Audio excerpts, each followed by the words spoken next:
Doctor साहब एक और भी बात मैंने कहनी थी। जी हुक्म। मेरी बेटी है, उसको प्रॉब्लम है, जर्मोफोबिया डॉक्टर कहते हैं उसको है, लेकिन उसकी वजह से पूरी अपनी उसकी फैमिली, उसकी अपनी बेटी भी है, बेटा भी है, हस्बैंड, लेकिन सब प्रॉब्लम में आ जाते हैं क्योंकि वो हर एक तो घर में किसी को अलाउ नहीं है जूते पहनना, और भी बहुत सारे इश्यूज। तो वो मैंने आपसे कहाँ होती हैं वो?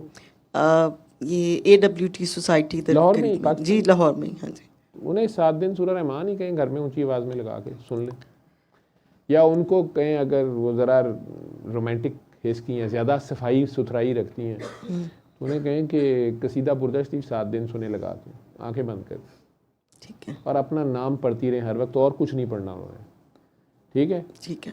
उसे कहें सफाई रखो, तुम नमाज पढ़ लें, सलाम फेरे, उठ जाए, फ़र्ज़ नमाज अगर पढ़नी है उसने, अगर पढ़ती है फ़र्ज़ नमाज, सलाम अलैकुम, बस।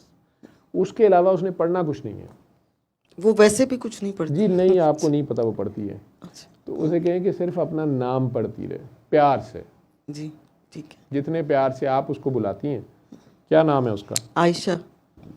तो उसे कहें कि प्यार से आयशा बुलाती रहे, जितने प्यार से अल्लाह सारा दिन बुलाता है उसका नाम, अल्लाह ने ये नाम रखा होता है ना।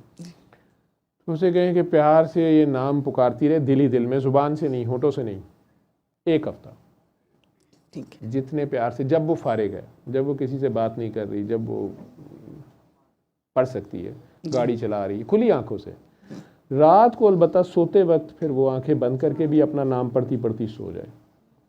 ठीक है। 1 हफ्ता सिर्फ अपना नाम प्यार से पढ़े, ठीक है। और कसीदा बुर्दा शरीफ लगा के सुन लिया करे, आंखें बंद करके, वो आंखें बंद करके सुनना, ऐसे जैसे नबी करीम सल्लल्लाहु अलैहि वसल्लम की बारगाह में, मस्जिद नबी में वो उनके दरबार में पेश है और वहाँ ये सुन रही है। इस तरह 7 दिन सुन ले, ठीक जी, ठीक है। 8वें दिन मुझे बताइएगा क्या हाल है, ठीक है। जज़ाकल्लाह। या कहेगी मैंने इधर आना है तो उठा लाइएगा, लेकिन अगर वो कहे कि नहीं, I don't want to go there and this is all outdated, this is all nonsense bullshit, फिर ना लेके आए। नो ज़बरदस्ती, ज़बरदस्ती नहीं करनी।